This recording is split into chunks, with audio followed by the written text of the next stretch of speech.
time and energy and commitment that you make to this board, because what that reflects is how important the workers in Tennessee are to us. We want to make sure they have great jobs and that everybody's contributing in a way that benefits them and benefits the state. So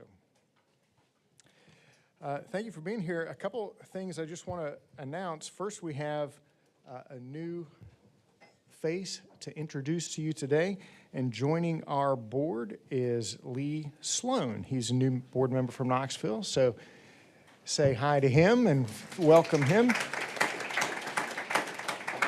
Please get to know him on the break and maybe a few minutes after. We're just really happy to have him. And then also new face you'll see regularly is Janie McCabe. So she is the designee for Commissioner Stuart McWhorter. So say hi to her and welcome her and appreciate the contributions that she'll be making to our board as well. The other, what do I want to call this? This is a date change announcement, and we hate to do this because we like to give you the meeting date so far in advance so that you can plan accordingly. Our next meeting was scheduled for November 1st. Unfortunately, it now has to be November 8th. So it's the following week, Friday, November 8th. And I'm just going to go ahead and blame the National Governors Association on that. Their summer meeting, which is usually in August, has been shifted to November 1st. So when Commissioner, it's a mandatory meeting that Commissioner needs to be at, and first order of business is going to remind them when summer is and get them straightened out on calendars. But we don't want to have a conflict with that, so we're moving ours to November 8th so that she can participate nationally with other state workforces. And so thank you for understanding that, and we'll get you more information so you can mark that on your calendars and so on. This is on the internet. It's being live streamed, so when you speak, make sure that you hit the button and it is green so that everybody out in World Wide Web world can hear you, and this can be recorded appropriately.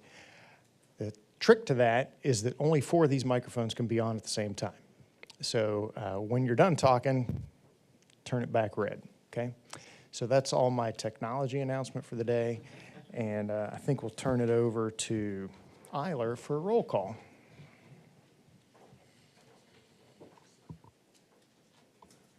Good morning. As I call your name, please use a microphone to confirm your attendance audibly. If you are a member of a local workforce development board, please state the local board. If you are representing by proxy and your name is not called, please state your name for the record. Natalie Alvarez. Present. Martha Axford. Present. State Senator Paul Bailey. Assistant Commissioner Jay Baker. Present. Jason Schmidt, proxy for Joe Baker. Present. Jason Bates. Tim Berry. Present. State Representative Clark Boyd. Present. Linda Botch. Present. Kevin Wright, proxy for Deputy Commissioner Sherelle Campbell-Street, designee for Commissioner Carter. Present. Billy Dykes. Present. Michelle Falcone. Present. Ben Ferguson. President Southwest. Bill Godwin. Present. Marshall Graves. Present from the southeast. J. Paul Jackson. Mayor Tim Kelly. Present. Policy Director and Governor's designee Michael Hendricks. Michelle Falcone, proxy for Sandra Long. Present. Director Jenny McCabe for Commissioner McWhorter. Present. Mayor Mike Pogriba. Present. Stuart Price. Present. Assistant Commissioner Deborah Knoll for Commissioner Reynolds. Present. Jason Schmidt. Present. Lee Sloan. Present. Commissioner Denise Thomas. Present. Billy Dykes, proxy for Jeff Vance. Present. Kevin Vaughn. Stoney Ramsey, proxy for Ron Wade. Present. Assistant Commissioner Kevin Wright. Present. As a reminder, for any votes during this meeting, you must recuse yourself if there's a conflict of interest. Chairman Barry, we have a quorum. Thank you so much. I trust that you had a chance to review the minutes and the materials that were provided to us ahead of the meeting. Do I have a motion to accept the minutes as presented? So moved. Thank you. Thank you, Marshall, and second by Ben. Any discussion about the minutes?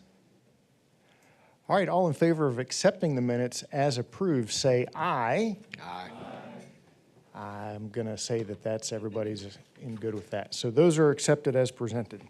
So Commissioner, give us an update from your perspective, please. Thank you, Chairman Berry, and good morning to the board members. Just a few announcements from our side. First, I want to share that we were contacted by the Office of Management and Budget from the federal side to actually come and take a look at, excuse me, a state that was identified as being innovative and proactive in their approach to workforce development. We hosted them mid-August, along with key members of my team, Marla Rye, Executive Director of Northern Middle Workforce Board. It was a great conversation in that it helped the folks at the federal level be able to see how some of their policies impact states like Tennessee that are really looking to move the needle. In addition to having a roundtable discussion, we took them out to the Tennessee Titans project that we're doing with Turner and the Building Alliance to actually see how we use our investments to move individuals along through skilled trades, such as the construction boot camps that most of you have heard about. And so for them, I think it was very eye-opening. As you know, we have been very vocal about declining investments, federal workforce investments for Tennessee and, quite frankly, the Southeast. If you look at the heat map, most of the business activity is in the southeastern corridor. But when you look at the federal funding, it is concentrated in the Northeast and out west. Gross misjudgment, miscalculation, in my opinion. And so for us, we're going to continue to share. We're going to continue to talk about it because it needs to be talked about. It's an appropriations issue in D.C. We know that. But I think it's important for us to go on record as a state to say that we feel that states that are actually doing the work should be funded accordingly. Secondly, as a result of declining and stagnant funds, our allocation has remained flat and or declining. As a result of that, we've had to do some restructuring at the department. And in order to make sure that we are being fiscally efficient, we have reduced by close to 30 positions or a little bit shy of that. This will streamline our operations. It will not negatively impact our ability to offer services. But again, it is a direct impact of where we are right now. So, as the picture starts to get clearer, we understand that we have to sort of take our workforce future in our own hands and continue to build this from the state side. So it's budget season, so I won't get into too much detail about what we're asking for. But our intent is to make sure that we can produce a top-notch competitive workforce in the state of Tennessee without being beholden to some of the federal strings that are attached to the dollars. As a result of that, and Representative Boyd is here, we want to thank the Governor's Office and the General Assembly for the $15 million investment they made for the Tennessee Youth Employment Program. As you well know, this was a wildly popular program over the summer and beyond. Our initial estimates are showing that we will save Tennessee employers $12 million in payroll as a result of this investment. And this is as we continue to expend the balance of the funds. This is important because in rural Tennessee, we were able to put kids to work in their communities, and they were able to have a direct economic impact. The governor accompanied me to Perry County to see this firsthand and in action, to see kids that were working at the Buffalo River Resort and doing what they had fun doing and enjoying it, but firsthand these kids were working. And so when we say that young people don't want to work, we know that's not true. Deb knows that's not true. These kids were working with a smile on their face. And so these are the types of things that we believe this department has to be instrumental in moving, that we can show kids work at an early age. If we can do that, then we don't have to necessarily try to figure it out on the adult side of the house. So introducing work, introducing concepts in the classroom and practicality outside the classroom is something that we're going to continue to put emphasis on. With that, We are embarking upon a fairly aggressive outreach campaign to help Tennesseans know and understand how our programs and services can help in the workforce arena. So you'll see some very public ads that are highlighting our apprenticeship program and also our American Job Centers. And it will look entirely different than the story we've told in the past. We are looking to do a much better job on storytelling to help people understand how these dollars and investments realize potential for them and their families. So stay tuned, State Workforce Board. When you see those, you'll know that you had a huge part to play in getting that done. And so, as Chairman Berry mentioned, lots of travel the rest of the year. Workforce is a hot button across the country, and Tennessee is certainly in a position to take part in that. So we'll be, actually next week, we'll be a part of a state policy retreat with TBR and THEC to talk about sort of this combining of education and workforce. I believe Department of Education is there as well. We'll also be at the National Governors Association. We'll be at our annual Workforce Summit in New Orleans. We'll also be attending a Governor's Apprenticeship Council in Phoenix, and then we'll be back in DC for a policy discussion. So lots to do for the rest of the year. I will keep the board apprised. We have had to publicly go on record for the notice of proposed rulemaking against some things that we think will hurt our apprenticeship efforts. I'll give you an example. One of them is that the rules were no competency-based apprenticeships. We believe fundamentally that that's taking apprenticeship in the wrong direction. So we'll continue to work with folks like Billy Dykes and others who have a tremendous amount of experience in this space to talk about what that looks like for Tennessee. So in short, because there's so much more we can talk about, in short, I just want to share to the state, with the State Workforce Board, I appreciate your advocacy and support of the public workforce ecosystem. I sat in oversight this morning, and I love how you're keeping us honest about impacts that we're making to tell the right story. And we'll continue to do work. There's lots of other things that are happening that we'll keep you apprised on. But in the meantime, just know that there is not a dull moment right now at the department. It is all in on workforce, both at the federal and the state level. And again, I appreciate your support. And with that, Mr. Chairman, I'll yield the floor. Very good. Thank you, Commissioner. That's a great update.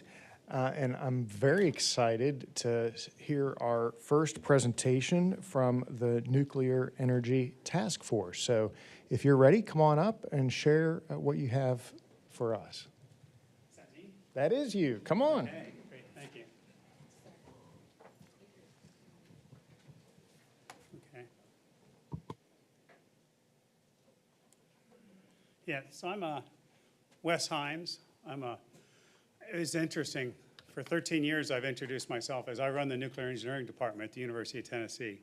I stepped down in August, and we have a new nuclear engineering department head. I've been at the university for 30 years, and I was appointed to our governor's Nuclear Energy Advisory Council, and I'm the co-chair along with Loon Yong of the Education Workforce Committee. So I'm going to give you an update on what we've been doing. This is a picture of our, I just call it the dream team. We have by far the best the best committee on the council, but we have people, you know, that are nationally known for their policy with nuclear energy. We have Don Mull, he's the CEO of TVA. Tracy's the president of ETEC, if you know what ETEC is. One of the first things that we found out is, as we're looking at, you know, our goal is to make sure we have the workforce that'll support expansion of nuclear energy. The governor has a nuclear energy fund. He put $50 million in, put an extra $10 million in. That fund is really to bring nuclear companies into the state, not only the utilities, but also the suppliers, and focus on the supply chain. And as I'm sure a lot of you would agree, workforce is part of the supply chain. You know, you can't do anything without the workforce. And it's maybe even one of the most important parts of the supply chain for a company that's going to move into a state. But when we start looking at this, we had representatives from all these different departments and commissions, and it's very complex. I think we can see how complex it is when we look at how many people are in this room that are dealing with the workforce and how many different departments and different entities and organizations you represent. You know, why nuclear? I guess the governor can tell us why nuclear, but I give it a little bit from my slant. You know, there's over 230 nuclear-related companies in Tennessee. In my office, there's over 150 nuclear-related companies within 50 miles of my office in Knoxville. You can see this. You can see this little there. Here's just a list of the companies. It's kind of interesting. I went to ETech maybe 10 years ago. I said, make me a map like the Silicon Valley has, like the Research Triangle has, just to show us, you know, how many nuclear companies and how we are the center of nuclear for the country. We've recently cleaned up, UCOR has cleaned up East Tennessee Technology Park, which was where we had all of our gaseous diffusion plants, and they've repurposed this for new companies. We have Ultrasafe Nuclear that's already has their facility operational. Kairos Power has already broken ground. I've been out to the site. They've broken ground for their first nuclear reactor, a molten salt reactor. TRISO X, which will make nuclear fuel, is breaking ground.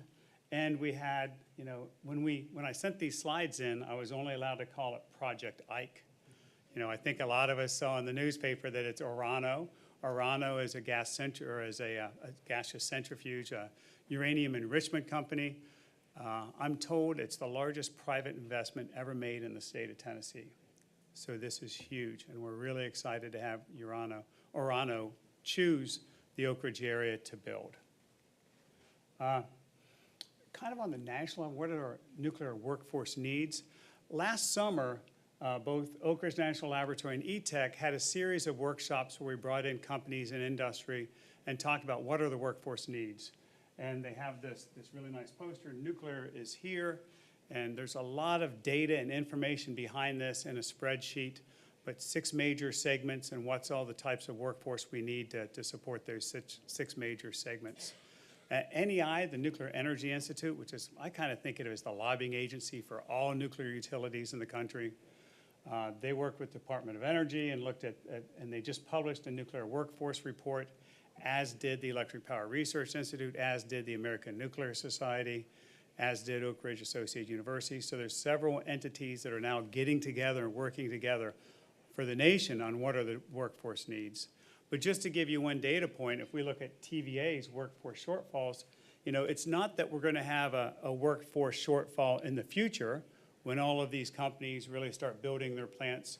And Orano's the latest, but there's still probably a dozen more behind them that ECD is working with to bring to the state. But there's a workforce supply shortage right now. I talked to Will Trum, who runs that department for TVA, and he said currently we have a 500-person nuclear workforce shortfall. They're looking at starting to build small modular reactors, a fleet of 24 of them. Every unit will be another 1,000 employee shortfall. So we have to find a way to bring, to generate, to develop, to retain these types of employees. A lot of it is in the skilled labor, especially up front when we're working on construction. TVA's done something really cool. They have a workforce forecast center, and it's in Chattanooga. And just like they have a big room where they control all the lakes and rivers and levels, they have this other room that controls what their workforce needs are. And it has it planned out for like 5 to 10 years in the future. So every major refueling outage at a nuclear power plant, every build of a new, maybe a fossil plant, all of their major needs, rather than bringing in workers from North Carolina and Kentucky and then sending them home and bringing more in and sending them home, they have used this workforce center to normalize it and to schedule things so that we bring workers into Tennessee and we keep those workers in Tennessee. That's the goal. And they've also reached out and brought Oak Ridge National Laboratory and their needs. They brought in Y-12 Nuclear Security Complex and their needs. So it's really something that's new that they're working on. NEI and their challenges, they looked at workforce capacity development, attracting and retaining the workforce, what skills are necessary, the expectations for this new workforce, and then developing the workforce pipeline. And I'll talk more about this. So this really comes from our TNAC committee, our advisory council committee. And it's really, it goes all the way from K through 12, to PhD, and you have to include industry and apprenticeship programs with that. Policies and communication are key, and we've seen that the communication that's already happened in this state has had huge rewards, and I'll talk about those in a second. But it has to start at K through 12 with communication, with kindergartners, letting them know what energy is, what nuclear energy is, and why it's important. through the community colleges, universities, partnerships, and then retaining the workforce within the state. This is a graphic that I pulled from TVA, and they have, it's kind of interesting, is our committee did this, and they see TVA has done something very similar. They look at it as starting in elementary, middle school, high schools, all the post-secondary schools, and then the career opportunities. I'm missing one, I have one out of order here for some reason. So, let me go back. Yeah. So we produced a draft report in December, and that draft report had 6 different gaps or action items or areas for us to look at. I'm going to go through each of those one at a time here. Yeah, so somehow my K through 12 got put ahead of that. But anyway, starting off with K through 12 education, we have some state money for technical assistance at the university. And what we're really focusing on doing is summer teacher workshops. You know, starting at kindergarten, there's this really cool children's book that our students and our faculty have gone around to Knox County schools and talked to the children. It's a really cool story. I don't have time to go into it, but it also has interactive activities at the end where the students stand together and hold hands through the transmission lines, and it's really cool. So we want to spread that throughout the state. I've talked to Deb a little bit about that. Middle school, Oak Ridge National Laboratory has this traveling STEM fair where they bring all these trailers into a middle school and they get them in doing interactive activities and getting them interested in energy and really STEM as a whole. And then what we're doing at the high school levels. We're looking at a dual credit course development. I'm working with the STEM Academy, L&M STEM in downtown Knoxville and Oak Ridge High School. And we're trying to develop a dual credit class that would be utilized, that college credit could be transferred to Roane State Community College, Chattanooga, Tennessee Tech that just developed a new nuclear engineering program, or UTK. And we recently started communicating better with the Tennessee Department of Education on looking at having a 17th career cluster in energy and what that would look like, and having a program in sustainable energy, and nuclear would be a large part of that. So we're communicating with them and providing feedback to a lot of the great work that they're already doing. Okay, now 2. The second goal was partner with TCATS to integrate nuclear career paths into the TCATS. We helped out with 2 different Give 3.0 proposals. Both of them were funded. We're excited about that. One with TCAT Knoxville, one with Roane State Community College. And Roane State Community College a couple weeks ago delivered, it was actually a 3-day nuclear education module to 30 local TCAT students. So what we're trying to do there is we're trying to kind of nuclearize the TCAT students, really the welders, the industrial electricians, the industrial maintenance, the pipe fitters, all of those different trades that are going to be necessary to help make some of these plants a reality. Then we'll move on to community colleges. Roane State started a new nuclear technology program. It had $1.4 million in federal funding that really had to go to bringing students in and supporting the students. It couldn't be used for laboratory needs, and they've developed some really nice laboratories with $450,000 from the Tennessee Nuclear Energy Fund. Pellissippi State partnered with Oak Ridge to develop a new chemical radiation technology pathway that'll be very important to companies like Orano and TriSo-X, who are using chemical processes to develop the nuclear fuel of the future. And I talked to Chat State Community College last week, and they said that this year they saw a large increase in their nuclear technology engineering program. So excited about that. Then we'll jump up to universities. One thing that we didn't have at the University of Tennessee, the University of Tennessee Nuclear Engineering Department has the largest PhD program in the country. Starting this year, I think we're going to have the largest undergraduate program in the country. Used to be Texas A&M. Everything's bigger in Texas, but things are going to be bigger here in Tennessee too. In fact, our freshman enrollment this year is almost 100 students. We usually graduate 40 a year. We have about a 10% attrition through the 4 years. So usually we get, 2 years ago we had 55, then 68, and then this year 100. And I think that comes from all the great nuclear communication that's going around in this state. Tennessee Tech is starting a new program. They hired Dr. Jeff King from Colorado School of Mines, someone that I've known for many years, a great educator. And the nuclear miner, we never had a nuclear miner at the University of Tennessee. If you think about a nuclear power plant, a nuclear utility, only about 15% of the engineers are nuclear engineers. All the 85%, they're industrials, they're electricals, mechanicals. So this program is really, again, to nuclearize those non-nuclear engineers that are coming out of college. There's a 5-course sequence, 2 of them that they already take, then 3 new classes that we're developing. So this will help meet that need. And they did a survey of companies. E-Tech did this survey and gave the results to the state, and the state processed it all, and they said the #1 need that they had were nuclear engineers. I think the question was asked kind of odd because it's engineers who know something about nuclear. I think that's much better. And when we did the same survey at the Nuclear Opportunities Workshop that had 650 people come, we used these clickers in this presentation, and their #1 need was the skilled labor. So those go hand in hand. 5, community upskilling. UCOR has done some great work in this area where they've had apprenticeship programs in underserved communities and really risen the quality of life for a lot of those families. We want to do the same thing with nuclear. We had Oak Ridge Associated Universities.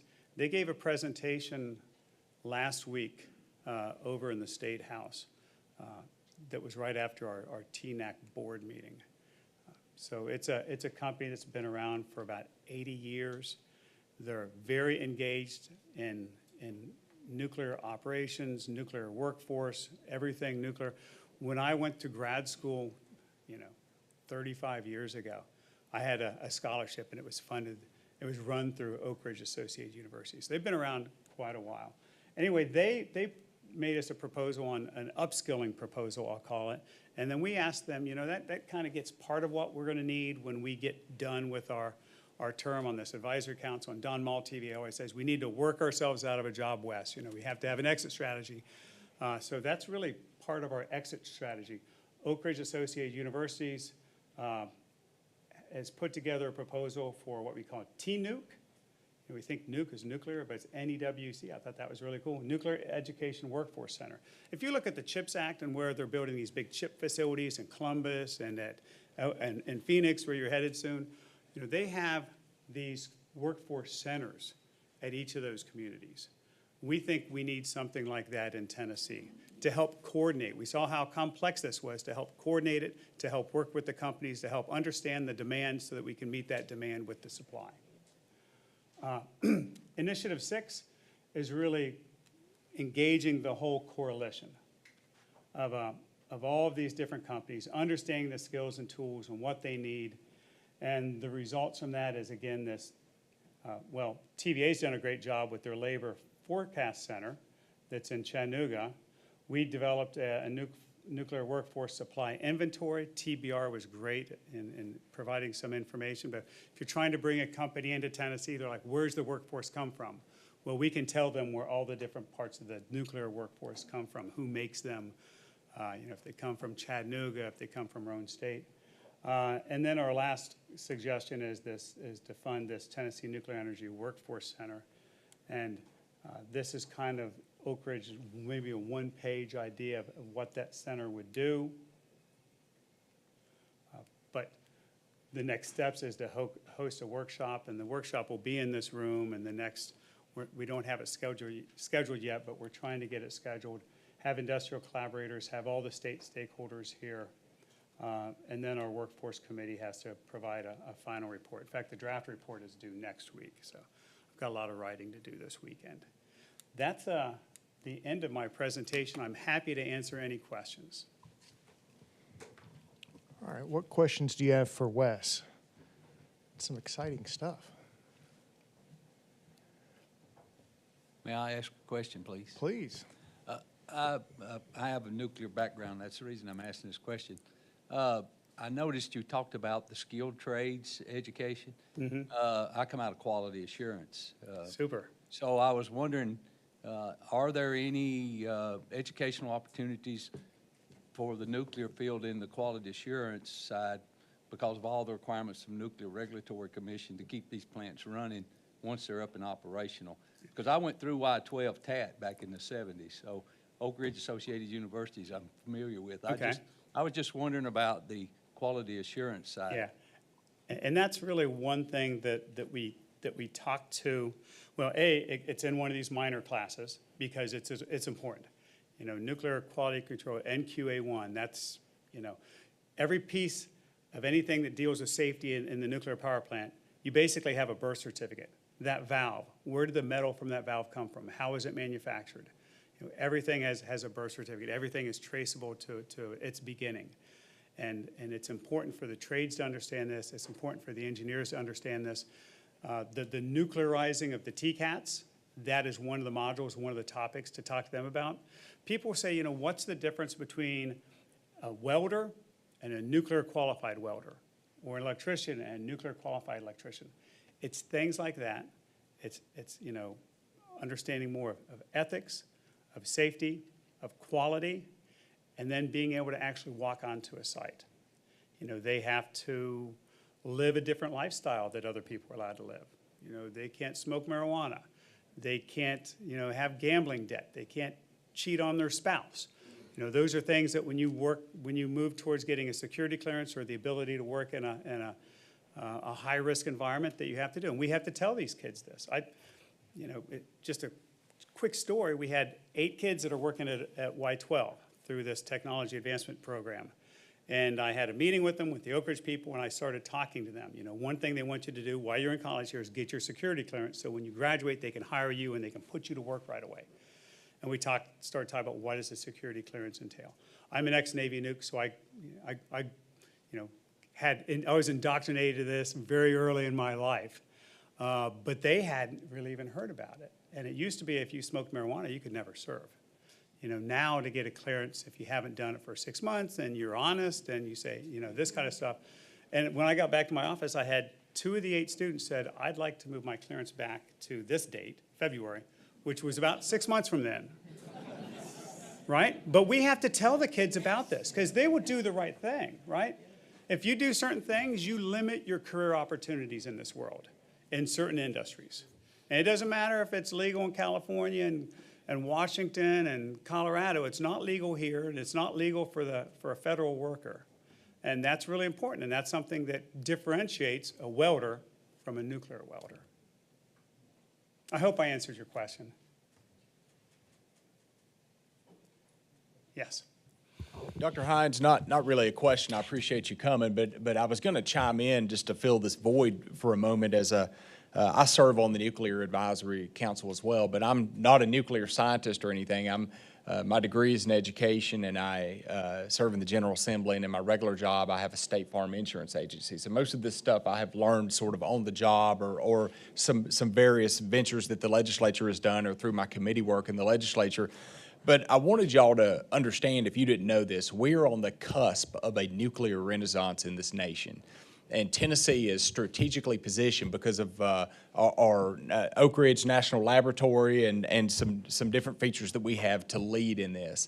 Now, we buy almost 100% of our electricity in this state from the Tennessee Valley Authority. So when the governor started this task force and put $50 million in there, I had a lot of people on the outside that would say, oh, cool, how many SMRs can you build with that? And you kind of have to laugh because it wouldn't touch what an SMR is going to cost.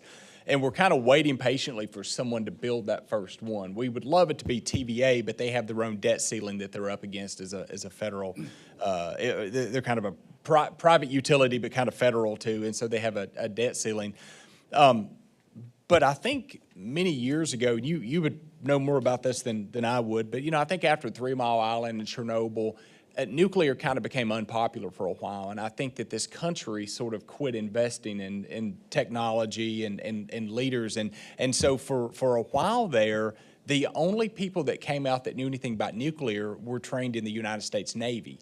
And so now to hear you, Dr. Hines, talk about a TCAT in Tennessee that's going to be training people on nuclear, that's exciting. Yes. And guys, we're going to have this. TVA is shutting down some of their fossil plants right now because of some commitments they have made. And we have millions of people that are moving or are planning to move to Tennessee. And we have many electric cars that are going to be plugged in to put on the grid. We have artificial intelligence. We have data mining, Bitcoin, those type of things going on. And the demand for electricity is going to go up. I mean, contractors are not putting in gas furnaces anymore. They're putting in heat pumps, and it gets really cold in the winter here. So we're going to see a demand for electricity like we've never seen before. And the future of that is going to be, although right now we're using natural gas, but in the future, and I believe this so much that I put into statute, because some people will argue whether nuclear is considered a clean energy. Well, it is now, because I passed a law that it is 100% considered clean energy in the state of Tennessee. And so Tennessee, I think, is gonna lead on this issue, and that the purpose of this task force is to entice companies to relocate here, to invest in workforce development, and to invest in technology at the university level. And so good things going on here, and other states are taking notice to this, and they're jealous, and I'm proud of that. So thank you. You're Doc. exactly right. I get calls from North Carolina and South Carolina, and people say, what are you doing there in Tennessee? How are you doing it? You know, when Governor Lee announced this, it was 2 years ago at an NEI, their national meeting in Washington, D.C., and he was the lunch speaker. And everybody's like, oh my goodness, look what's happening in Tennessee. You know, we are, the whole nation is looking at us, and we're going to do it right, and we're going to lead. That's one of my favorite things to hear. How can this board help support what you presented to us? Because that is a lot of, you know, workforce needs there, right? Yeah, And- there are. And it's a big part of your plan. So tell us how we might support you moving forward. Well, as we move forward, and it's kind of interesting, people say, you know, Wes, what's your biggest shortfall? And I say, it's probably patience. Because if I see something ahead of me, I want to get working on it. Yeah. Let's solve it. So, you know, we were an advisory council, but we've made impact in almost all of these areas. Because I see a gap, we have to close the gap. We have to move forward. I think there are quite a few of you in the audience that I'll be reaching out to, or I have reached out to help implement some of these programs that we're looking for.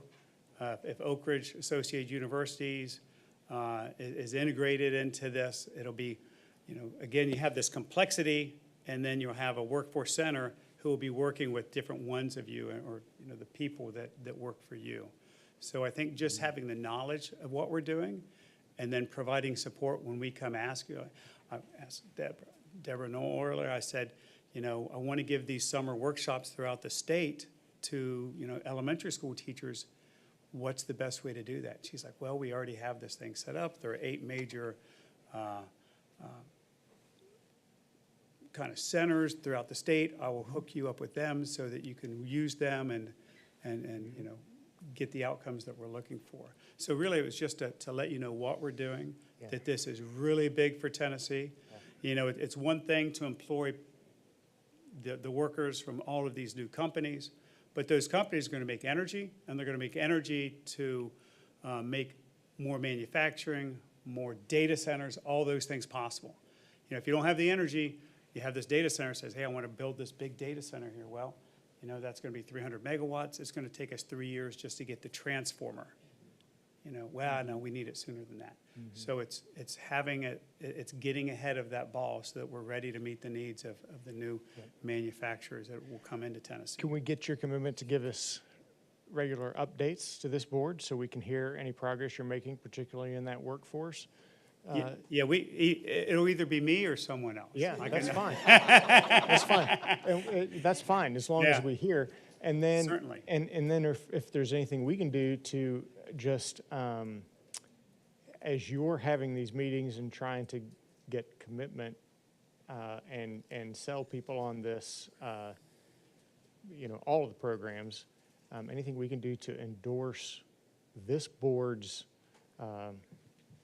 or give you the endorsement of this board to get people to work in Tennessee and help you close that shortfall, we're happy to do that. That's great. I appreciate that. Yeah, Thank you all. very good. Thanks. Very exciting. All right, now we're going to hear from Team Tennessee. Are you ready? Ready. Okay, come on. Hi, good morning. I have to turn. Yeah, please. Good morning. I guess I can set this here. I am Tashaka Hollins, and I am here to represent Team Tennessee and some of the great work that we've been doing over the last year or so. I think, and just to note the difference here, and when you see the first slide with my name, Hollins is actually how my name is spelled. And how many of you all around the room are familiar with the work that Team Tennessee has been doing? Some of the familiar faces that are already involved in the work. So I will introduce you to some of the work that we're doing, which speaks well to, I did come in on the last few minutes of our last presentation, and there are some overlaps and some involvement in what we're doing with Team Tennessee, as well as with our technical and community colleges throughout the state. So I serve as the co-PI and the Chief Talent Officer for Team Tennessee, as well as my full-time job is an Assistant Vice Chancellor at the Tennessee Board of Regents. And in that role, I provide strategic support to our technical colleges for curriculum, management, program development, accreditation, anything program related. So as we're looking to bring on new programs for different industries, for nuclear, I'm at the table with our institutions and industry partners in order to develop and maintain that curriculum so that we're in compliance and we're aligned there. So just a brief introduction there. So Team Tennessee, that is an acronym for Tennessee Enhanced Advanced Mobility. And we've got got several stakeholders across the state that have been involved with us over the last year. We have a coalition of over 250 of those stakeholders, and they're representing everything from colleges to industry, to community-based and nonprofit based organizations. But we all have a shared vision and a commitment to creating this thriving mobility innovation economy. That's really what we're looking to do by strengthening Tennessee's leadership in the global innovation economy. We want to safeguard what we're doing here in the state of Tennessee, as well as across the nation. And of course, most importantly, we're looking to enhance the quality of life for our Tennesseans. As a part of this work here, we've got 4 working groups that are independent working groups led by chairs and collaborators that, again, represent some of our stakeholders. We've got the user-inspired R&D group, so their focus is really on the research and development component, a lot of that coming out of our university partners, and again, who they're aligned to in terms of industry. Workforce development, I chair the Workforce Development Working Group, so this presentation will really be heavy on what we're doing in that workforce development space, in that working group. Translation of innovation to practice, that's where we're taking new technologies and really finding solutions for those as we advance mobility here in the state of Tennessee. I will also note that this is a National Science Foundation grant. It's a 2-year Engines grant with a regional and statewide approach. And so that's where we've received the funding. We're in year 2 as we currently speak. As I stated, we've been doing a lot of legwork over this last year, and I'll talk about some of the events and that sort of thing. So as we look at diversity, inclusion, and equity and access, that's really interwoven into all that we do. That's the reason why we find value in having industry, our college partners, community-based organizations. That's where we're getting those diverse perspectives really at the table, and just being inclusive in our practices and our strategies when we're talking about building the workforce as well. Here is a snapshot of our leadership. Mark Gibson, who is at the University of Tennessee, UT Knoxville serves as the principal investigator, so he leads a lot of this work. But here are some other leaders and thought partners as a part of what we're doing, and all of these faces that you see here either chair or co-chair one of those 4 working groups that I just mentioned as a part of this work. Anyone look familiar here, other than me? So you're probably at the table or involved and engaged in some way with some of these folks, whether on this particular project or some other projects. As I stated before, we've got more than 250 diverse organizations that have come together. When we look at the core partnership of the work that we're doing, you will see, as I've stated, the mix of all higher ed institutions, all sectors, I guess I should say, both at the TCAT, the community college, and at the university level, as well as major automotive industry partners. We've heard Oak Ridge and TVA, they're definitely at the table with us on some of this work, and again, some of those community-based folks. We understand the value of this ecosystem, this Tennessee mobility ecosystem, and we value our core partners as well as the other stakeholders that keep this train kind of moving for us.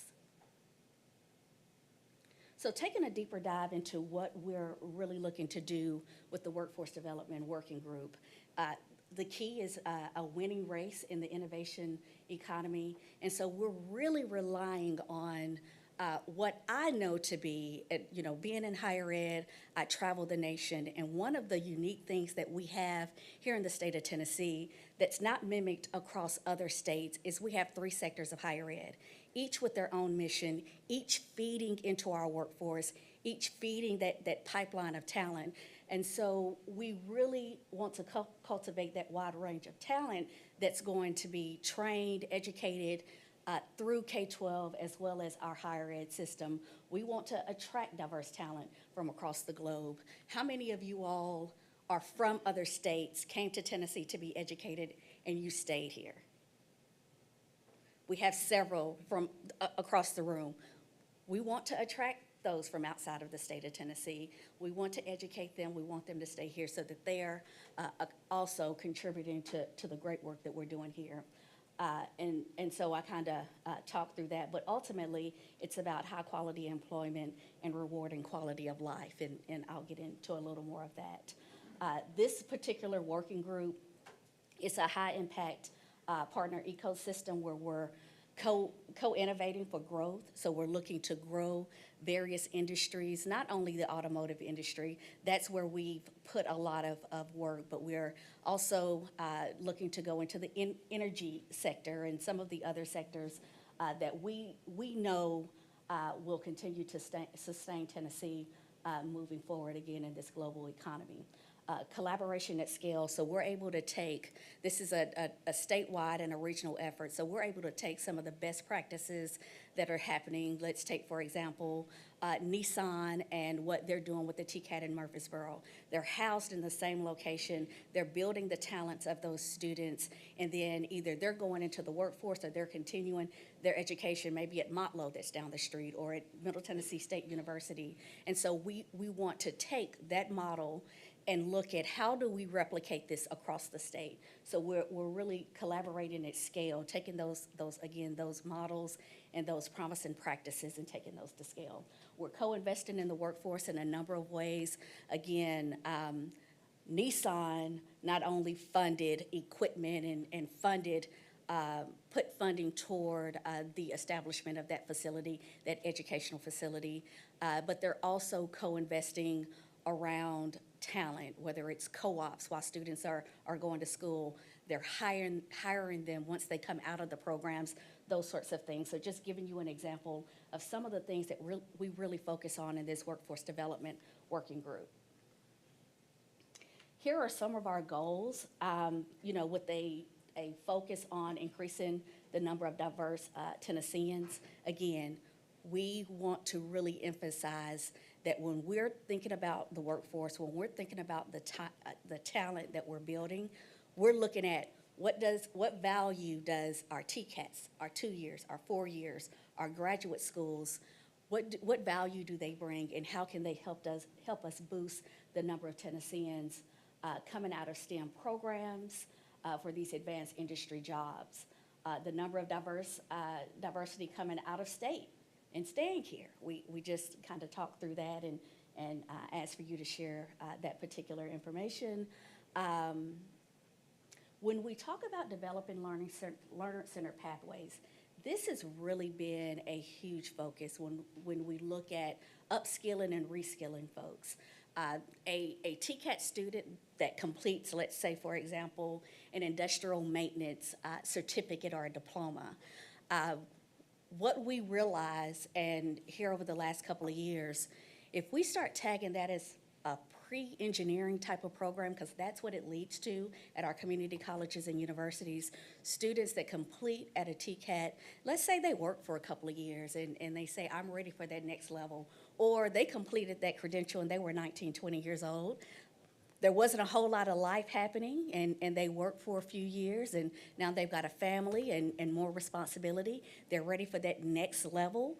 So we're there to create that pathway. So whenever a student or a Tennessee wants to get on a ramp and complete a credential and get off that ramp in order to go to work and earn some more skills and be in the workforce, we also can get them back on the ramp and it's seamless. And when I say it's seamless, let's take, for example, a welding student. That welding student that completes that TCAT diploma, when they go to the community college, they only have a year left because that coursework that was completed at that TCAT has value, is going to seamlessly transfer toward that associate's degree. So the student only has a year left to complete that associate's degree. We have university partners at the table that are now saying, if you come through a TCAT and you've mastered certain competencies, you've got this credential, we will give you a year to 2 years toward that bachelor's degree. At one point, we were closing the door to students. And how is that building the talent pipeline? How is that recognizing what folks are bringing to the table? And so we've been very intentional about these learner-centered pathways. You will continue to hear more work around that. And as our governor and our legislators continue to invest in dual enrollment, with TCATs, that dual enrollment student can start as early as 9th grade. Imagine that 9th grade student that starts and completes by the time they graduate high school. Now they are ready to go, whether it's workforce or whether it's to seek higher education in some other form. So really been intentional about that. And then providing students with the opportunity to develop more of those artificial intelligence and information technology competencies. And so we're interweaving that into all of our STEM programs. We are doing a lot more around artificial intelligence, and I know ChatGPT kind of keeps coming up, and we actually have task force formed throughout the state so that we are setting, we don't want to say no to it, but we want to figure out how do we train our faculty, how do we integrate it into programs so that students are prepared. And so we're doing a lot around getting folks certified in the right way, the ethics around this work and that sort of thing. So as I shared, we're in year 2. We've been doing a lot of work. When we first started from around June 2023 until December 2023, we did a lot of planning on how will we engage both, again, at the regional level and the state level around what we're doing with Team Tennessee and workforce development. We hosted our first convening in January of 2024. We had hundreds of folks, again, industry partners, community-based organizations come to the PI Center. We hosted it at the PI Center, which is another great model in our East Tennessee region where you have educators, you have industry all in one location preparing our workforce, preparing our talent pipeline. But we gathered in January of 2024 and really had heard from a lot of our partners around the transportation, electrification, and digitization. Even big industries like Eaton and FedEx and what they're doing in the space in order to create some advanced mobility. And then we convened again in May of 2024 in Memphis. And day 1 of that convening was hosted at University of Memphis, their FedEx Technology Center. Again, hundreds of stakeholders from across the state. We intentionally tried to pull some of our stakeholders there in the Memphis or West Tennessee areas to talk about the great work that they're doing in this space. We had our great commissioner come and speak about the work that's going on across the state as well. And then with the Workforce Development Working Group, We convene on a monthly basis, typically virtual calls.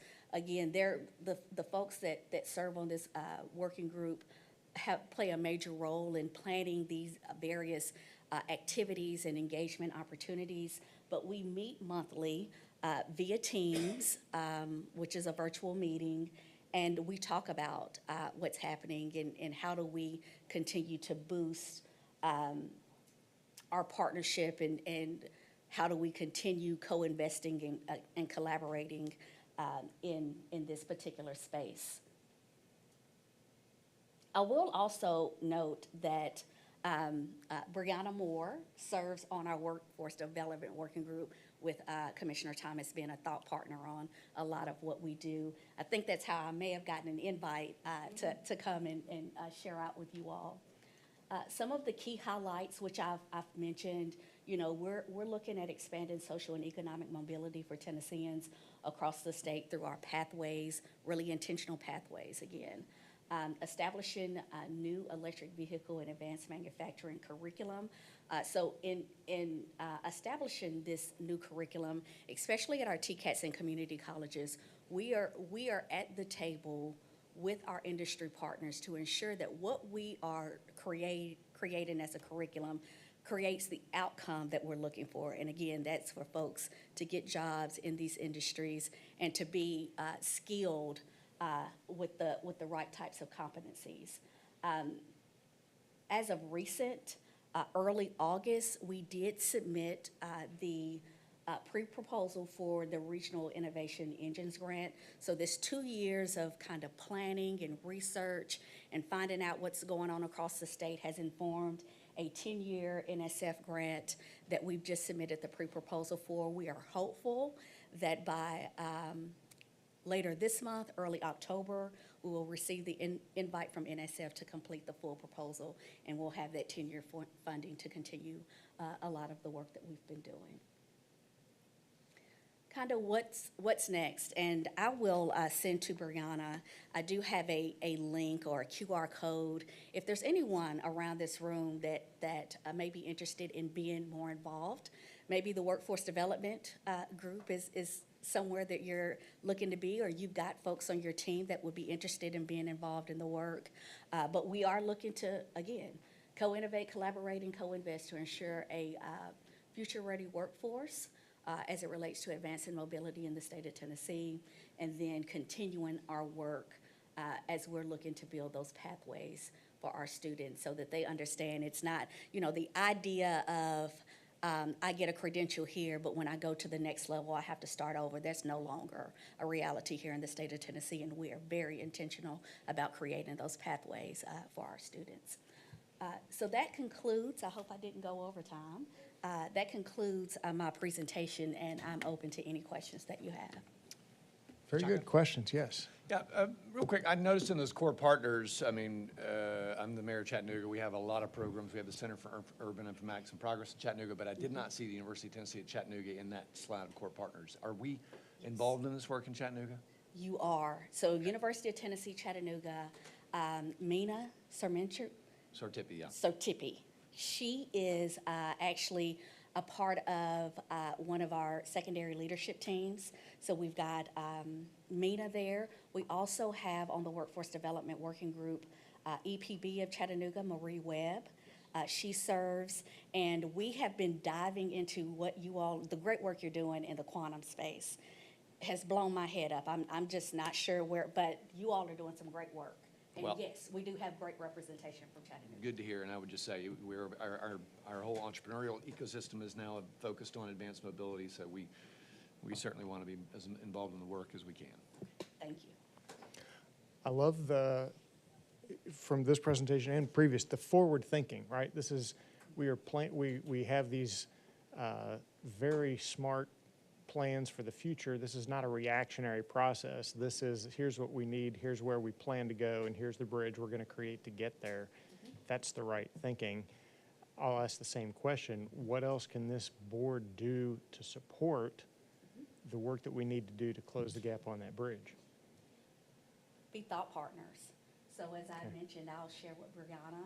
a link to, it'll take you to the Team Tennessee website, and if you've not been there, it gives a snapshot of like things that we've done over the past year, things that we will continue to do, but there is a interest form, and you can select which working group. It gives more details about each one of the working groups. If there's somewhere in particular that you would like to be, or again, someone on your team would like to plug into, please do, because every one of the working groups, we're engaged at least once a month with our folks to be thought partners. I mean, I learned, Denso was one of our last presenters, and they took us from how they build their talent pipeline, how they're working with colleges for co-ops and internships, and then we're like, well, how do we tap into K-12? How do we tap into those students and parents that think these are dirty jobs, and they're no longer dirty jobs? They're technology heavy, they're great wages. So just trying to change the perception of and so if you've got space, if you are available, please do respond back and let us know where you would like to plug in. Very good. What other questions do you have for Tashaka? I do. Yes, please. It's more of just a comment. First and foremost, thank you so much for your presentation. This was really eye-opening. This was great. You kind of spoke my language and you said co-innovate, collaborate, and co-invest to ensure a future-ready workforce, and so that really resonated with me. I see a lot of connections with the Tennessee Department of Education, especially through our historic investment by the legislators and Governor Lee on that $500 million investment around innovative school models. I think that, you mentioned the Pi Center. I think that is a really great place where we can connect on this work. And so just thank you so much. Love to connect and see where we can kind of work together in this space. Yeah, absolutely. I'll reach out to you, Deborah. I know that we've got some other things kind of going. There's a lot of great things happening and a lot of folks at the table being willing to collaborate. That's why these sorts of things they're happening and they're working. Yes, please. Thank you, Dr. Hollins, and I apologize for the agenda typo on your name. We'll get that corrected. But I just want to say for the board, the presentation from Dr. Hines and now Dr. Hollins, all of this information is so critical to the board who really owns the implementation of the state workforce vision. There's a ton of work happening, but it appears disparate when you really look at it. Bringing it to the board really gives it some arms and legs and tentacles that we can better define about our state outcomes as we all try to work to fulfill the mission of our great governor. So I think for the board, hearing all this information is, how do we endorse it? How do we make it a priority? How do we make sure it shows up in all the work that we do? How do we better allocate resources to things like this so we're not reinventing the wheel? Because workforce is such a huge topic, and everyone wants to do something about workforce, but if we're not careful, we'll keep sort of duplicating work, or we'll keep starting over. And as you can see, both from the nuclear presentation and this one, we don't really have time to start over. So how do we better tag on to this continuum to make sure the work is done?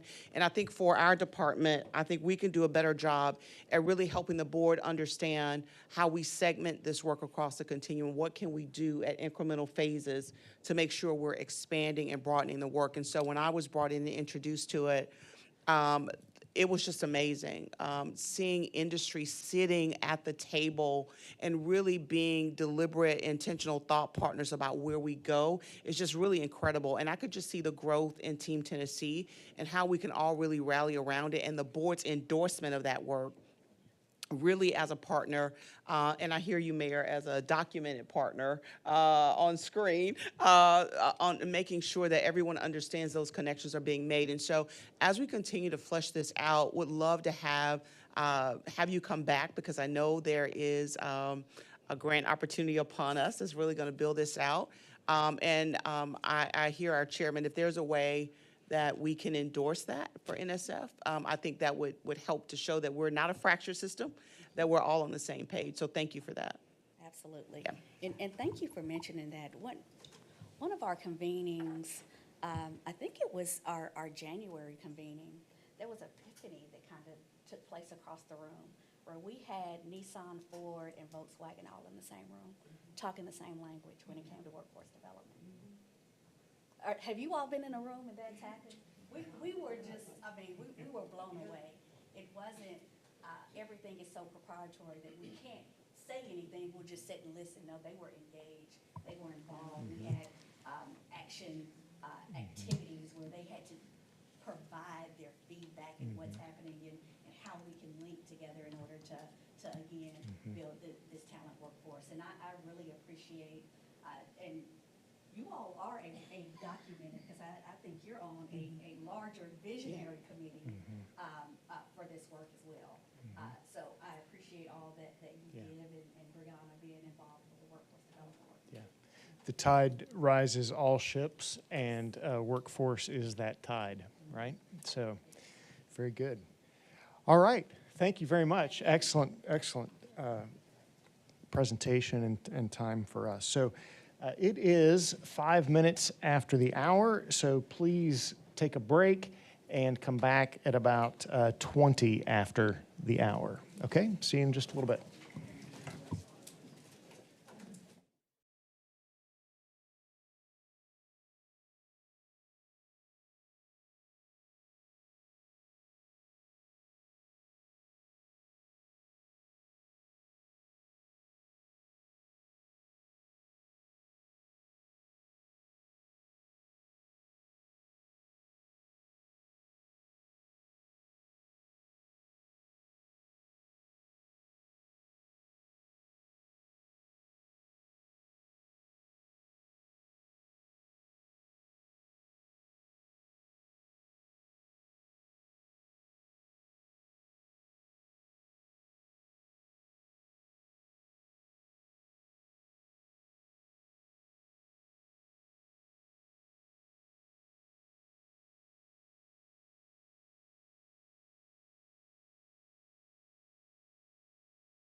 We've been, as a board, we have been ahead of the curve and a trend setting on creating a certification process for our board.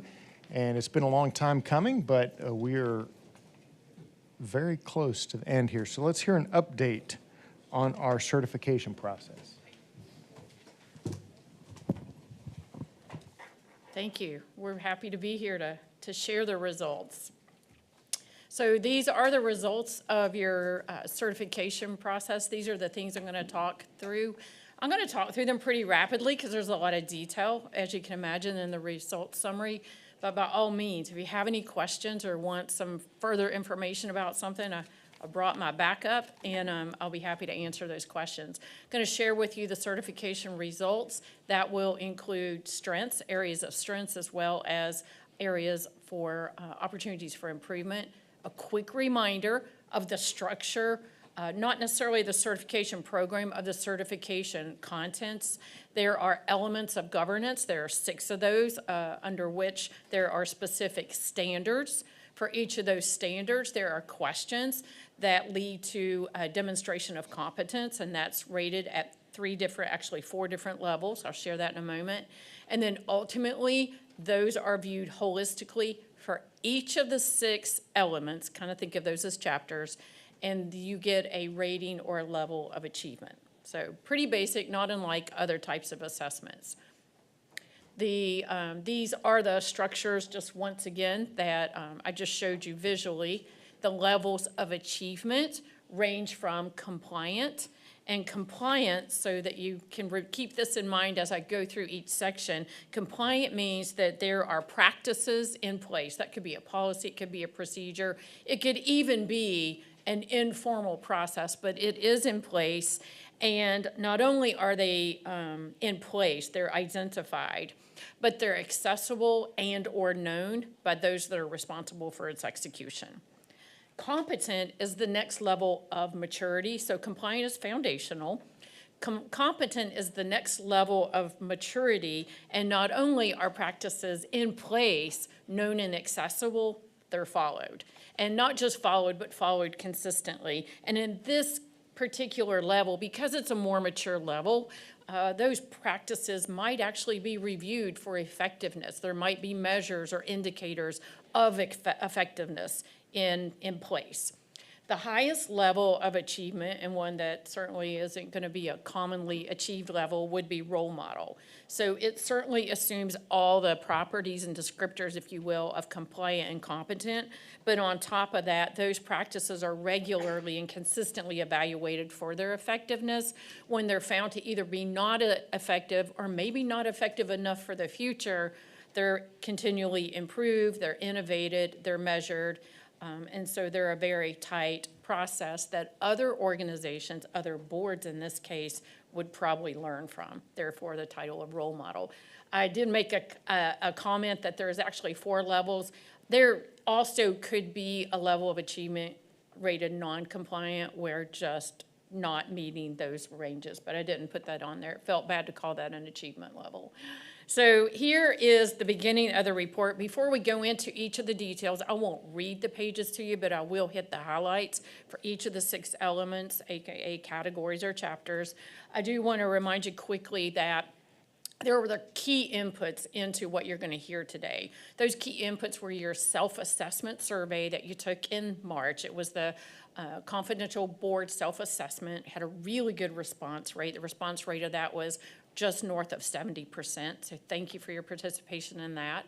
There was an assessment, 2-part assessment. One was working with Workforce Services staff to the board to get policies, bylaws, procedures, review those against those elements, the standards and the criteria questions over the course of a few months.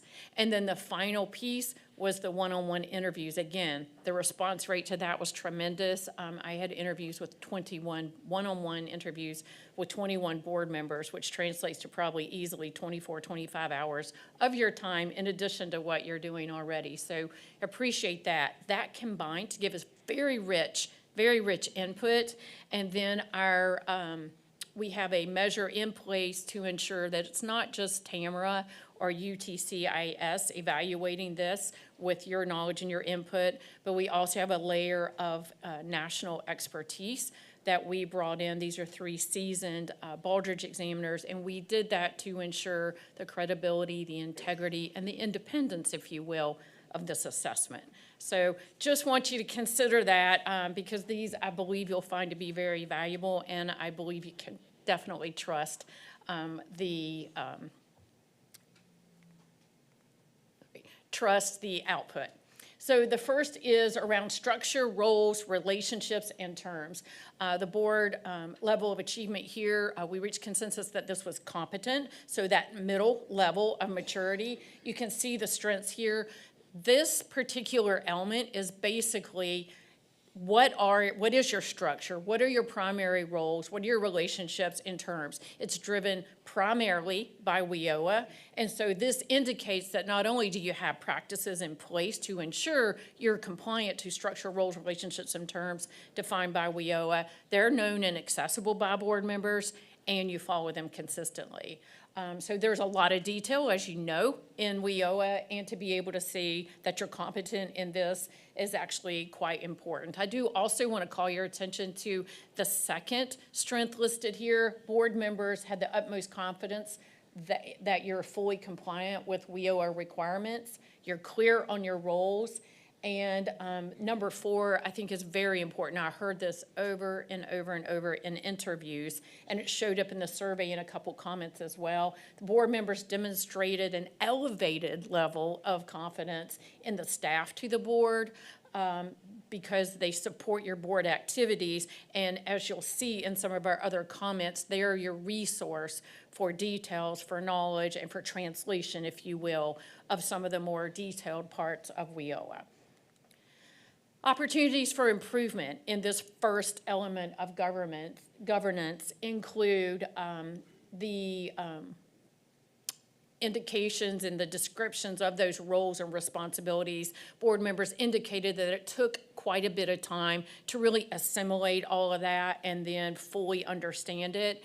And so an emphasis on breaking that down into bite-sized pieces as part of an onboarding orientation would probably allow board members to feel more confident and be actively and effectively involved earlier on in their tenure. So I thought that was a really good recommendation, came directly out of interviews. And then also, not uncommon for boards, is there a one-pager, a synopsis of bylaws that might be helpful and easily accessible so that board members can use that as a ready reference.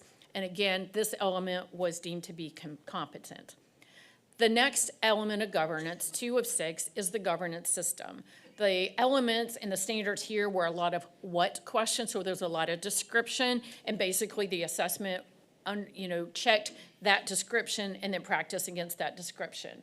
So board members were, again, noticeably confident, not just confident, but there's adjectives in front of the word confident, in your ability to assess the bylaws, to access the bylaws without assistance. So complete and free access to that.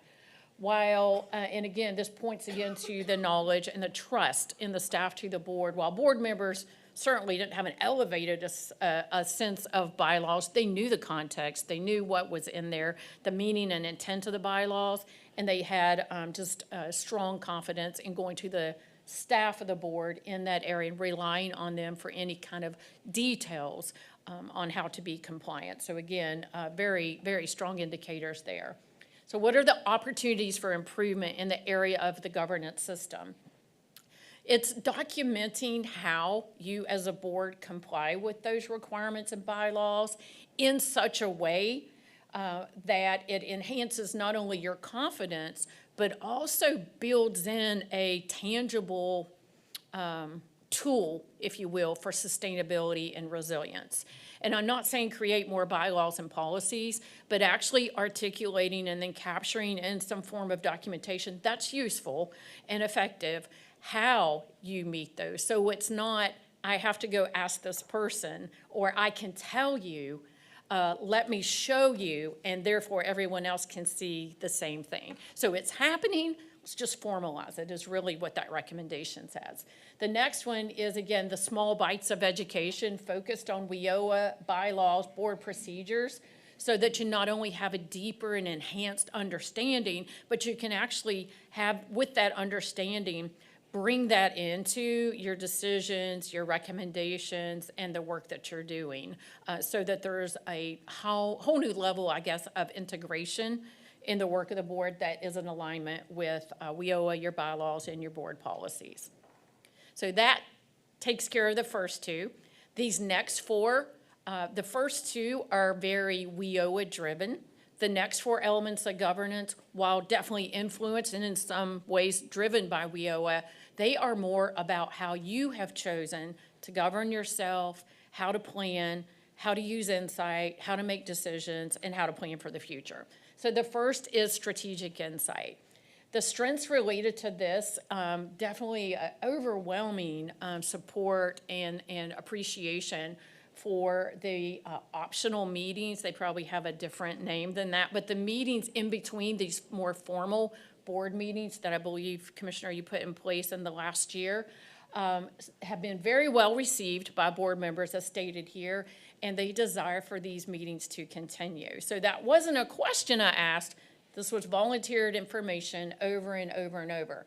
They felt that the more informal, conversational atmosphere of these meetings led to better discussion, better understanding, better connection and integration, and probably opens the door for innovation. So wanted to make sure that we emphasize that, because that was definitely a frequently mentioned thing. And again, it was a voluntary information. And then also another strength is the trust, again, and the staff to the board to accomplish the strategic planning and ensure that aligns with the governor's goal and the governor's objective. Opportunities for improvement related to strategic insight, and this is compliant, and these two opportunities are really one of the drivers towards the compliant level of achievement, which again, you should applaud yourself on. This is very detailed, highly impactful work. But these are important, and so I want to make sure that we hear them. The board has a key opportunity to design and implement an approach to encourage and foster innovation. Innovation's important to you all. You have an innovation committee. I learned about that from some board members that I was able to interview. People are excited about it. A good next step would be to design and implement an approach, a step-by-step approach that encourages and fosters. And those are two different words. We can get into semantics later about the terminology, and I'd love to have that conversation. I know right now is not the time. But developing and deploying an approach such as this to continually ensure and foster innovation can promote creativity. It'll promote innovative thinking, and as we say here, opportunities at all levels of the workforce system, because the very nature of the board is to be the role model, to set the direction, and the word foster, to foster the environment, if you will, for innovation. One way to do that is to take the first steps yourselves. And again, I think there's a very clear tie, and our assessment team saw a very clear tie to your willingness and ability to foster and be role models for innovation would directly impact this last statement, which is the mission of the State Workforce Development Board. So it was a very, very clear connection. There's another opportunity for improvement under the area of strategic insight, again, that I believe would help elevate the board, and that is formally including board members in a broader way in strategic planning activities throughout the year. And this actually came out of a board member interview too. They said, you know, maybe throughout the year there could be a formal step, and it doesn't have to be formal as in buttoned up, but you know, an actual operational step to say, how can this connect to future strategic plans? So enabling board members to participate more in not only the identification of initiatives, but seeing how those tie to the work of the board and to the work of the many agencies tied to workforce development, as that would allow and equip board members to bring all of that together on a more frequent basis, as opposed to annually, which is typical of a lot of boards when it comes to strategic planning. So a way to elevate strategic insight. The fourth element is performance management, another compliant level of achievement. This area is where all of that work of structure and strategic insight starts making a difference. It's when it starts to get to be deployed and executed and operationalized, and all those words that all of us process geeks love to say. This is where it really happens. So strengths here is your support, participation around, and energy. So the energy is your passion captured in activity, right? That's what we're talking about here when we use the word energy around the board certification program is evidence, and evidence is a strong word, and we do not take it lightly, of your desire to be an excellent board. So not just role model, and you are, not just the first, and you are, but actually to equip yourself to be innovative and to be a role model board for the people of Tennessee. So really, truly, I think you need to applaud yourself on that. I know that we do. Also, the various departments and agencies that provide reports to the board, and I've been in enough board meetings, I've been able to see a lot of the use of data, allows the board to have access to virtually any piece of data that they want or need to see and hear. And there was a lot of appreciation for that in our interviews. So what are some opportunities for improvement or enhancement here? Capitalizing on that abundance of performance data, all the tools and the skills and the staff to the board to produce a high-level dashboard. Now, I have loved dashboards since they first came out and became a trendy word in the world, and that's probably 20, 25 years ago. I created a lot of dashboards in a former life. So, and sometimes the word dashboard can tend to be used interchangeably with report. And so what we were hearing from board members and what we were seeing in our assessment is truly, let's go back to the dashboard of a car and probably more like the car I learned to drive on, not the electronic digital ones that I drive today. But it's the one that says this gauge is over here in the red, this gauge is in the yellow, this one's in the green, and this one's in the green, and your speed is flying, or whatever it needs to say. There weren't 27 or 50 or even 10 gauges on that car. There were 3 or 4. And so board members were indicating that while they love having that data, really they need that 1977 Chevy Nova dashboard. And then they could ask for all that data and drill down if needed. It would make it quicker, and they could move forward to action more quickly. And I felt like that was a really important thing for our team to incorporate. Also, making sure that the certification feedback is used to prioritize board efforts to enhance your effectiveness, to become more innovative, to act on that innovation, again, tied to the mission of the board. And the final element of governance is legal and ethical behavior, a competent rating here, so that's that more mature level of excellence here. A lot of strengths in this area. Board members universally, that means every single one, indicated that they believe the board operates legally and ethically and had no concerns, again, universally, no concerns about legal and ethical behavior. This was demonstrated, it was the highest rated item on the board self-assessment survey in March. And again, 100% of the 21 people I interviewed indicated this. So absolutely, a board can't be effective at all with the best policies and the best practices without this as its foundation. So as someone that's evaluated a lot of organizations in the past, not with this set of criteria, but others, this is definitely something to be emulated by others. Opportunity for improvement would be to review and measure the various approaches that you do have in place, and they were well articulated by the board. Board members knew what was in place to ensure legal and ethical behavior, but how do you know they're working? How do you know they're working? And that's the challenge sometimes with something that feels intangible, like legal and ethical behavior, legal and ethical activities. We can encourage and create awareness by conflicts of interest, by education, by training, by reminders, and most organizations, mostly all organizations, have processes in place to capture or to identify breaches or failures and how to address the consequences. But that gray area in the middle is hard to operationalize. So what we're talking about here is how do you review and measure your ability to remain ethical and legal, because most boards, most organizations, most governance teams, even in private industry, operate that way because they have good people and their policies support that, and they don't have a clue that there's a problem until the rest of the world suddenly knows it. And so the approach here would be to formalize some of those processes.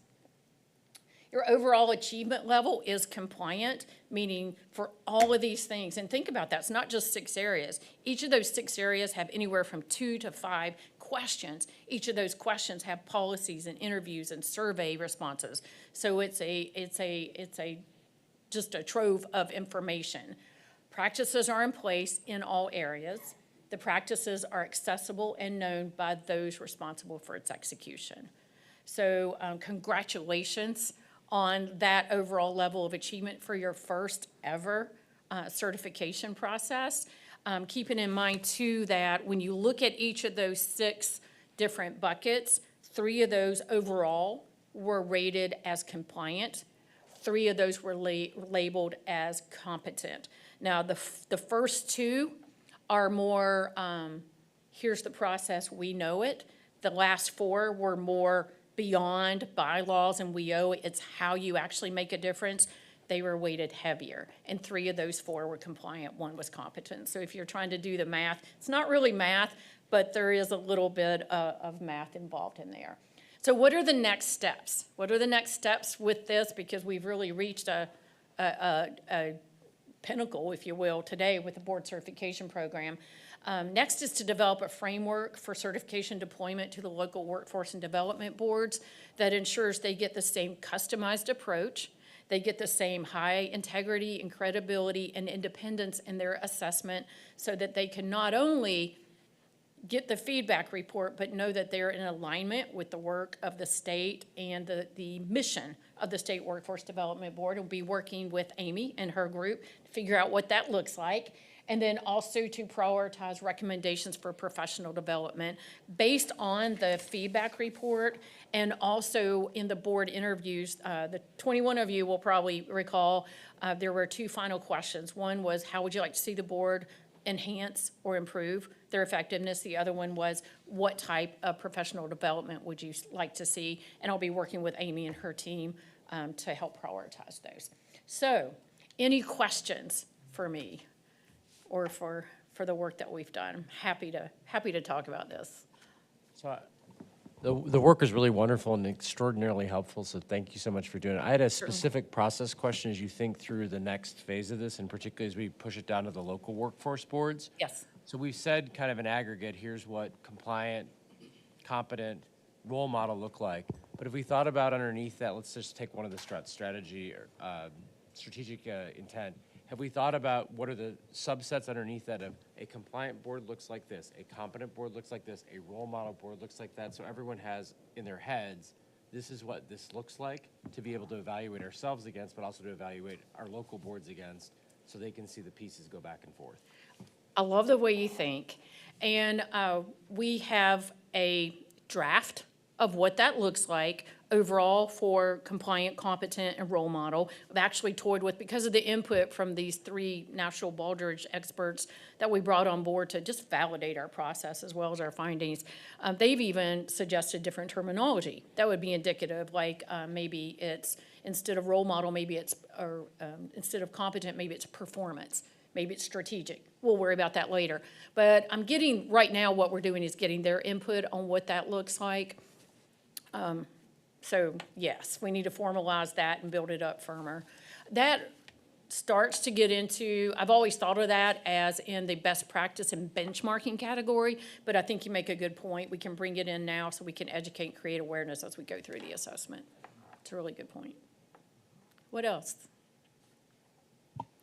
Tamara, just a couple of quick questions. One, thank you. I know this was a lot of work, so thank you. Certainly. One is that now that we've started to get the fabric of the clothing woven together, how do we wear it? In other words, now that we've gotten through all this work, How does that show up when we're talking about the State Workforce Board in terms of folks knowing that this board has kind of gone through this work? So how do we wear that badge, so to speak? And then the second part is timeline regarding recommendations on frequency to make sure we go through this process so that we're not just, okay, for today, but futuristically, is that a 1 to 2 year evaluation or thinking through what that timeline looks like? Yeah, absolutely. We've got some draft thoughts that we've tossed around over the last year or two around that. I think normally, you know, as far as your question around, and I know you're not asking me to completely answer them right on the spot, but when the terms of the board, when people start to roll off, trying to synchronize, if you will, a certification renewal. Not that it times out exactly with that, but if there's a significant higher number of board members that are rolling off, let's make sure that that certification is at least in sync loosely within 12 months of that.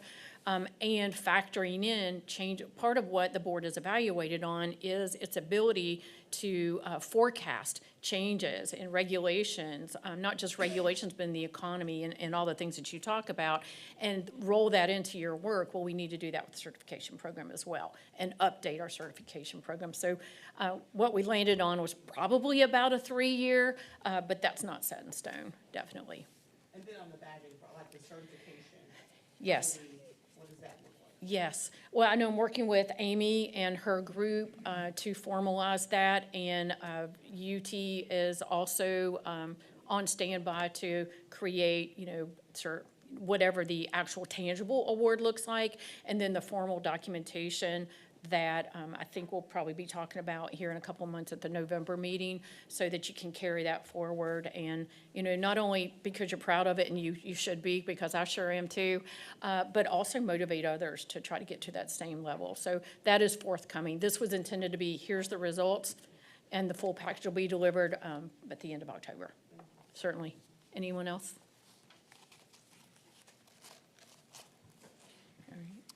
Well, I know it has been an extensive process, and very, very grateful for the evaluation, because you're right, that passion and energy for making sure we're doing what we say or what we think we're doing, right? We want to make sure we're doing a quality job, and so thank you for that validation. Certainly. Thank you, Tamara. Yes. Yeah. Mr. Chairman, if I may. Please. Ms. Parsons talked about informal meetings that we have, and for people in the audience, and I know this is going out on the World Wide Web, there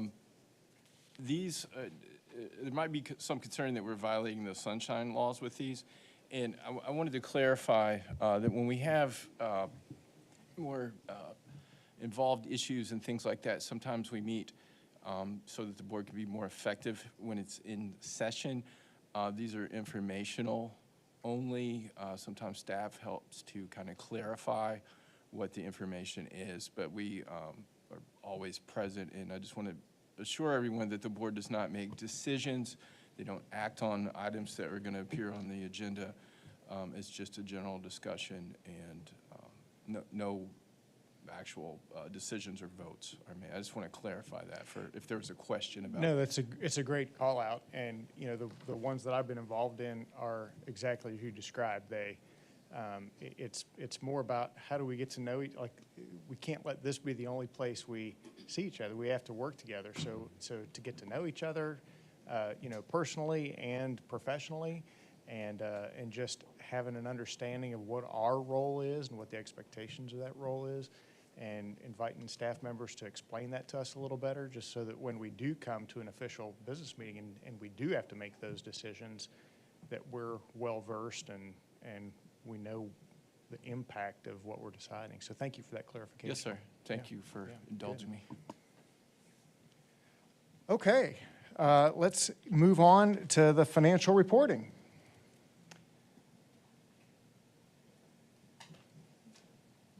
Good to see you.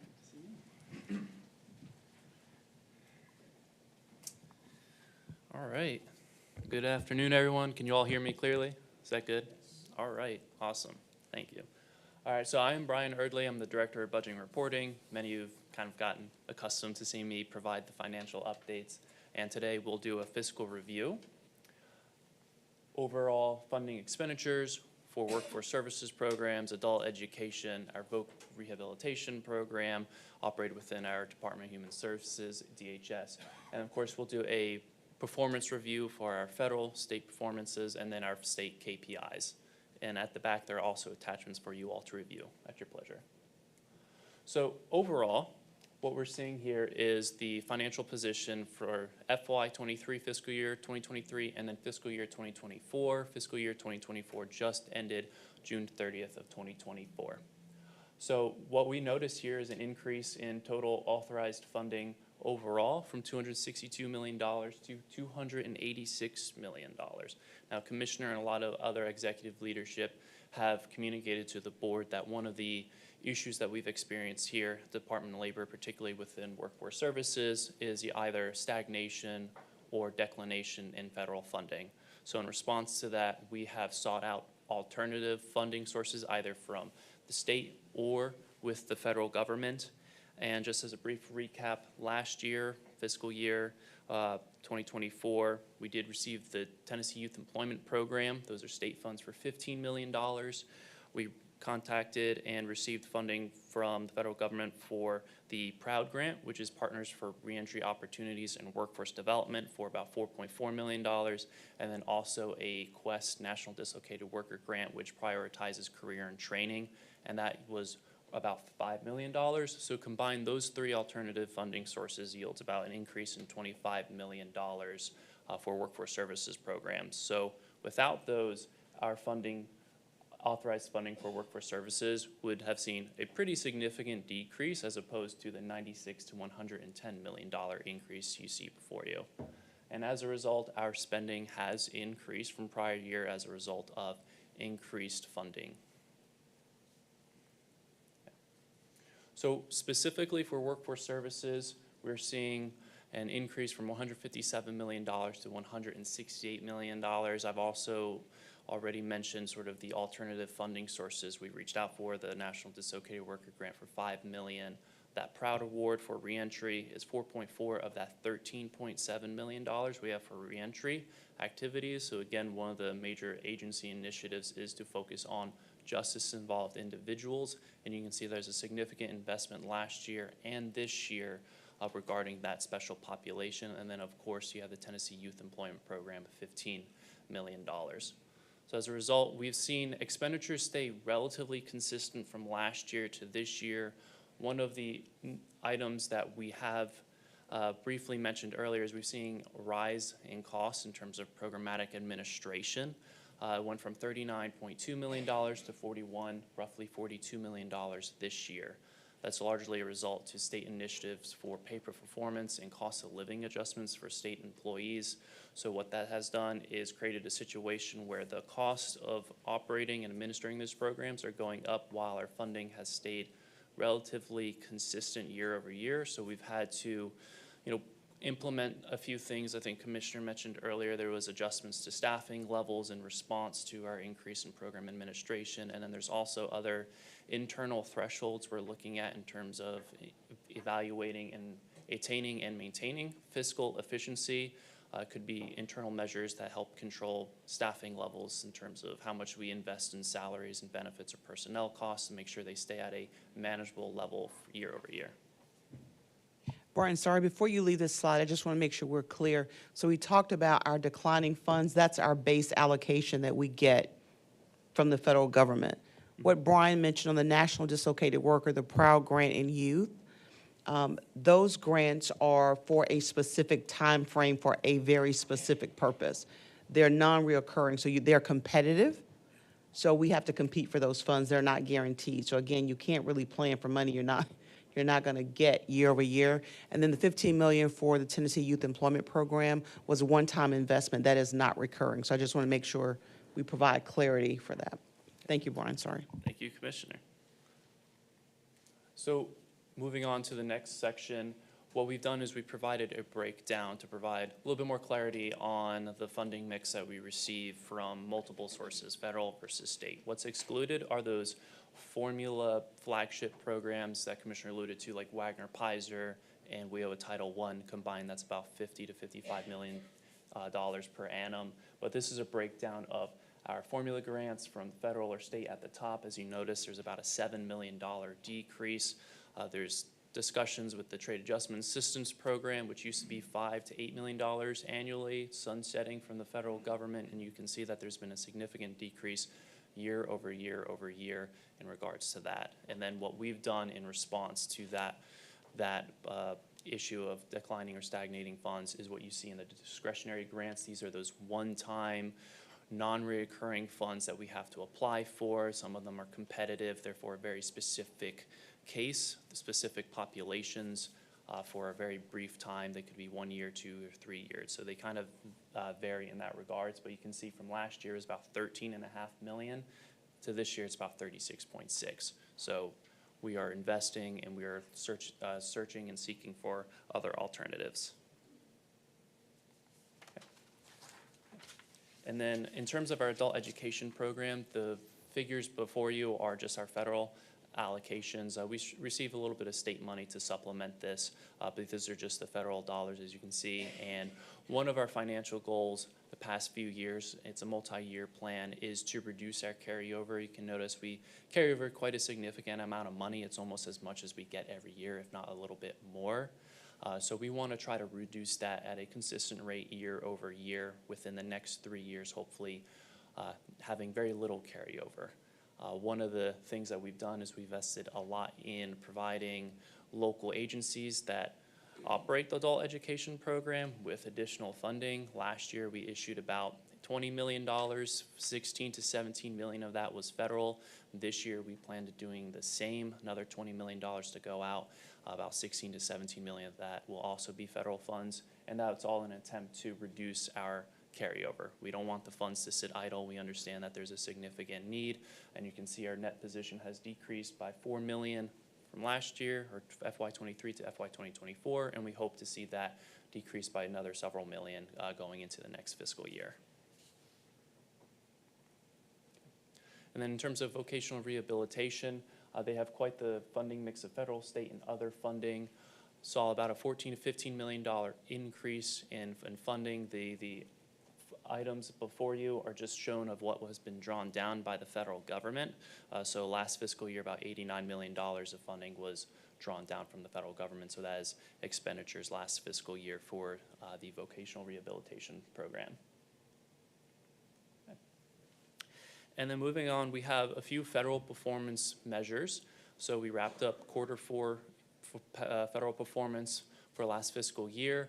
One thing we've noticed is there continues to be a declining trend in participation for our Title I programs. A lot of that can be attributed to inflationary costs, rising costs to administer those programs, and also the declination of our WIO Title I funds. So as a result of declining funds, rising costs to administer those programs, it makes it a little more difficult for our local boards to enroll as much as they used to. Just for brief context, 9 years ago, we probably received $60 million for WIO Title I activities. This year, we're about $42 million. So it's a pretty significant decrease year over year.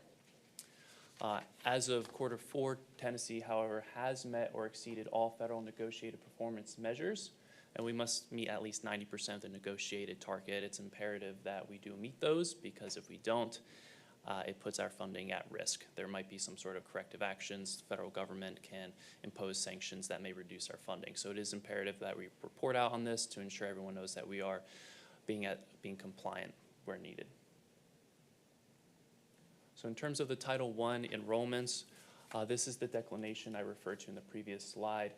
Earlier this year in quarter 1, 13,600 total enrollments. Through quarter 4 that just ended June 30th, we see about 12,171. So earlier I discussed about the input of funding. This is the output, that performance. So as funding declines, it makes it a little more difficult, more challenging to enroll or maintain those enrollment levels. But it's also imperative on us to find creative ways to still reach out and engage participants with our program. So there's ways we can be a little more creative. I know there's a lot of discussions on switching up service delivery models to penetrate communities and be more creative. And then this is the federal performance measures, the report card. There's a lot of green, so green is very good. So we are meeting just about all of our federal performance report cards. One thing I do want to reiterate is this is the floor of all of our compliance in terms of performance. We have to meet this, but innovation has been part of a recurring theme for several boards in a row discussing that. So there's an opportunity to use this as a base of, okay, we're doing exactly what we need to do, but where can we grow, where we can innovate, where can we develop alternative performance indicators and measures that are really impactful for our programs. And that leads to our state KPIs, our key performance indicators. So we have measures last year that indicate new and co-enrollments. We had about 13 KPIs last year, and we understand that that's a lot of KPIs to measure.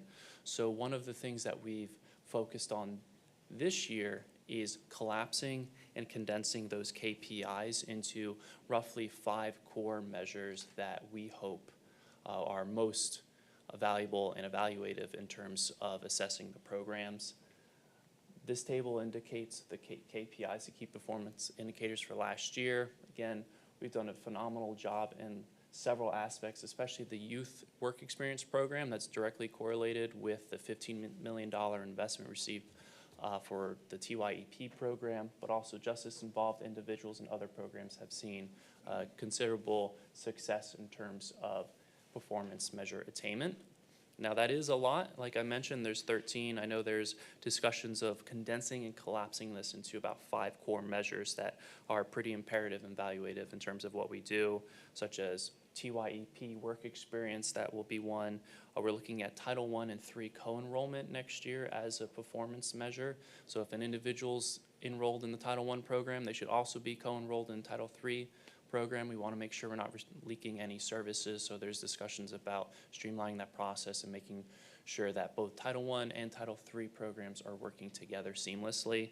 And then we're also entertaining a pilot program in terms of Wagner-Peyser to assess job placement, right? So if someone's in the Wagner-Peyser program, we want to make sure that they're able to be placed in a job.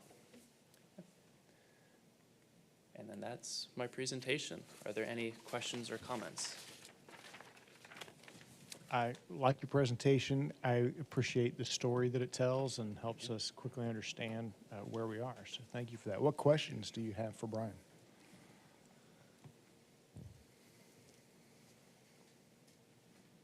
All right, which also indicates you did a great job. So thank you very much. Thank you, Chairman. Yeah.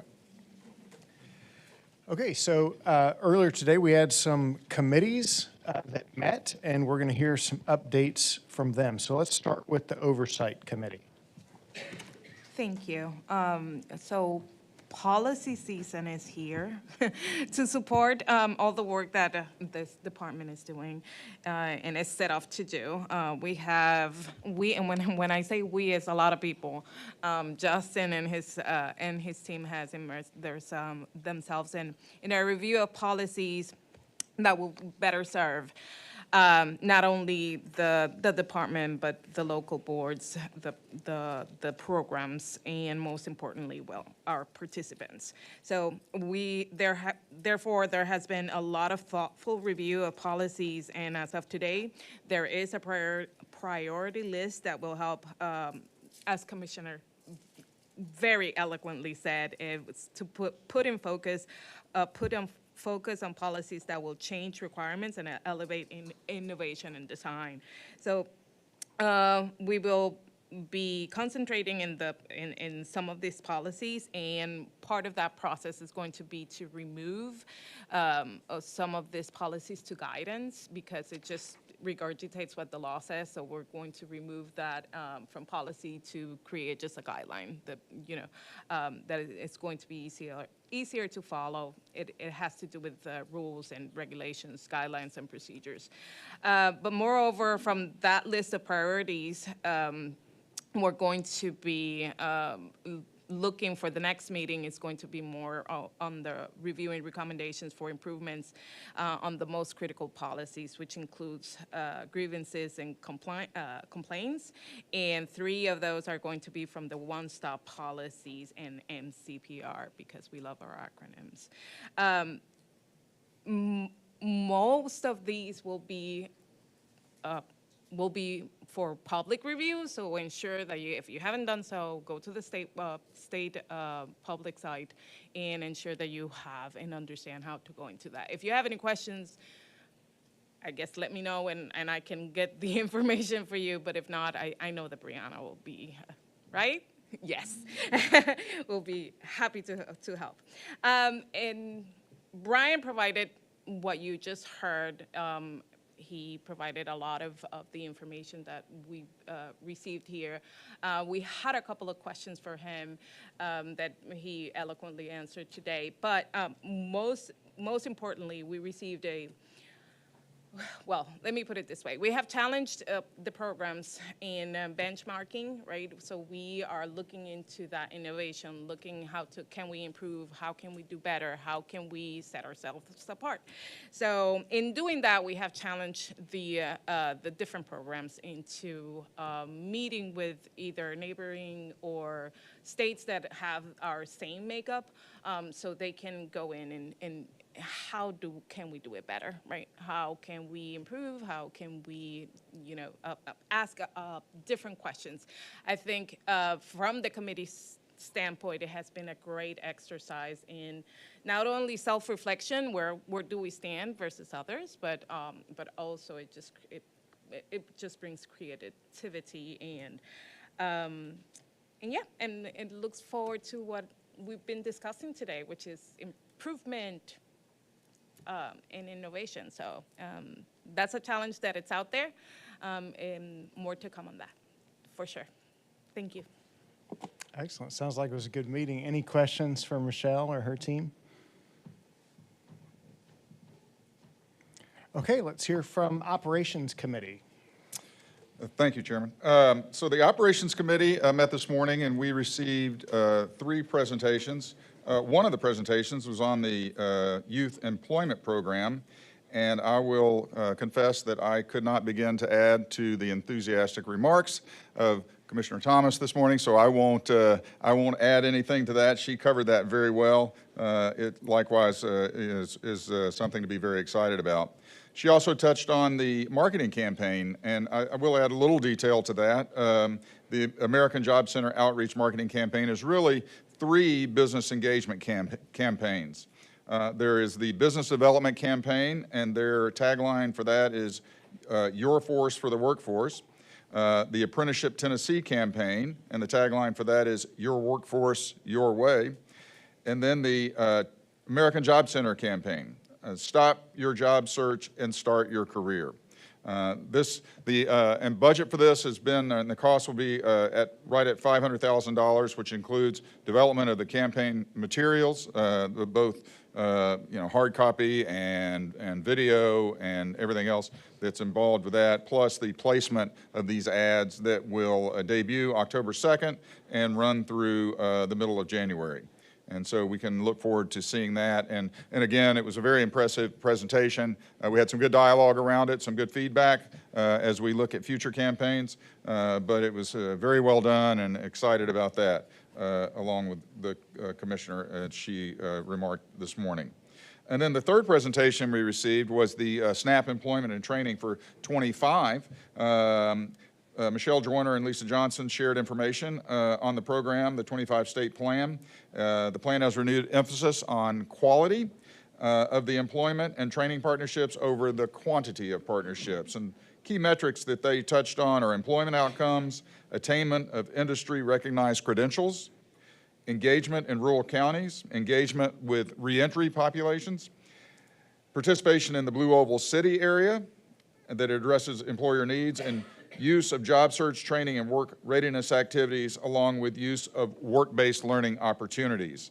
The budget for funding for 2025, the total funding is $10,741,000 for this. Federal funding is $6.5 million of that.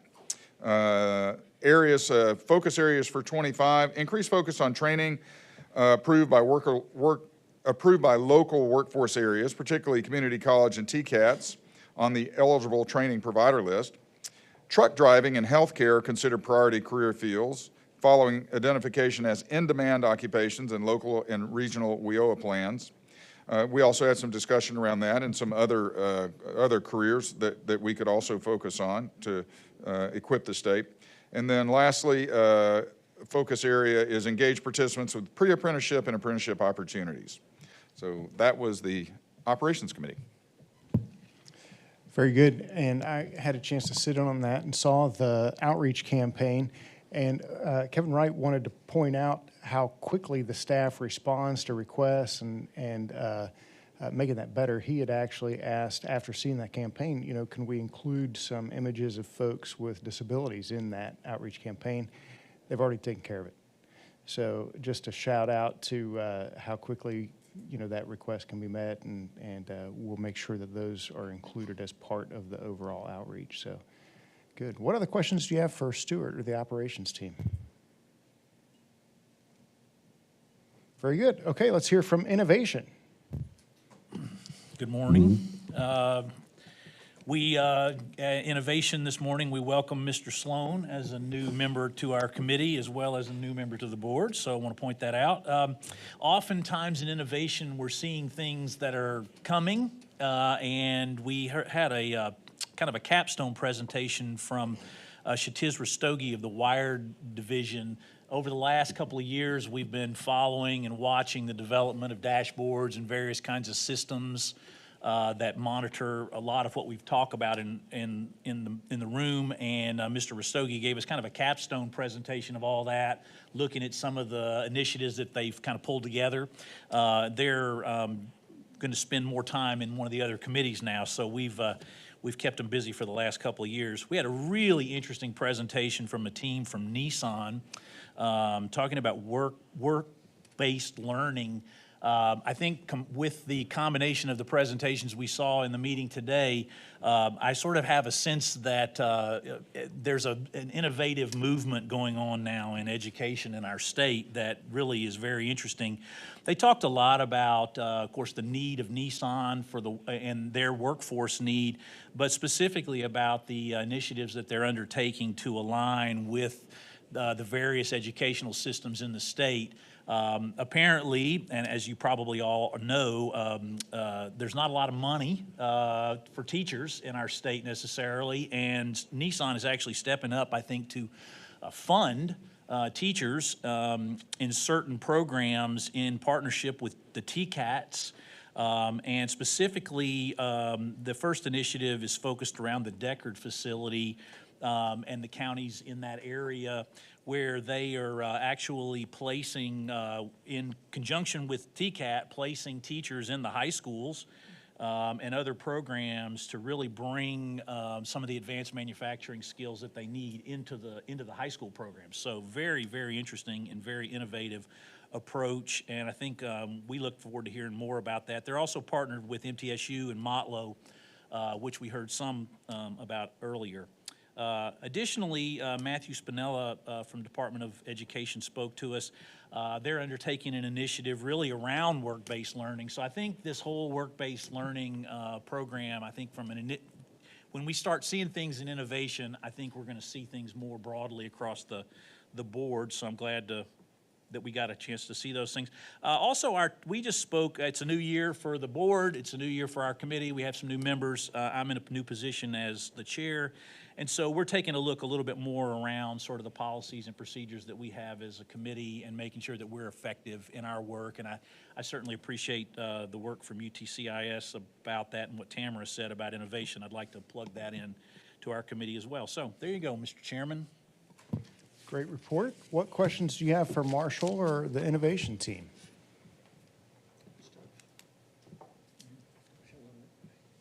Okay. Well, again, I'm so grateful for not only the work you do here, but in those committees, there's a lot of great discussion that goes on that allows us to do more work and have more bandwidth so that then we can summarize that and bring it to the greater team. So thank you for your investment in preparing for those and going through all the reading materials and then having lively discussions in those and here. I don't I don't think that we have any other agenda items. Do you have any other closing comments for us, Commissioner? Mr. Chairman, thank you. I just want to say, as, Brian gave the fiscal report, we've talked a lot about the funding side of this. But one thing that was noticeable, despite the declining formula allocation, the base funding, you'll see the performance of the system still remains. And so I really want to just commend the local workforce board directors and their teams, because the work is still happening despite the change in funding. We've been asked to do more with less, and the system is responding. But I also think we're coming to a crossroads where we cannot continue to meet the demands without addressing those points. So I really just want to take the time to thank them. And also, for those of you in the Middle Tennessee area, we have a new show called State of the Workforce on Channel 5+. We heard very clearly from this board about it's okay to talk about what we do inside these walls. We really got to get out and tell a better story. So that's helping us do that. And for board members, if you're not in the Middle Tennessee area, you will get a copy of or a link to the video to be able to see it. The inaugural show was done with our Chief Communications Officer, Chris Cannon, and myself as an introductory. I believe the new one will feature our Titans project. And so we will be doing a series of that. I think Nissan is on deck to talk about the work that they shared today with the Innovation Committee. The goal of that is to really create this groundswell of the public workforce system and all the great work that's going on across the state, and how this body really puts a stamp on that work. And so we welcome you. Hopefully some of you can be future guests. We also appreciate the board members that have gotten out in community when we show up to support. Linda was there when the governor showed up for the youth employment program in Perry County. And so as board members, we will certainly, broadcast a little bit more about when these opportunities are happening. And we know you're extremely busy, but it's always great to see our state workforce board members out in community to support the work. So thank you.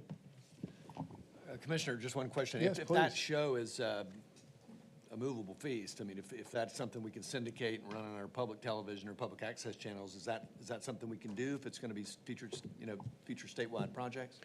We would love that. I'm looking for my chief. Where is Patrice? We will get you an answer. Thank you. We will get you an answer. But thank you.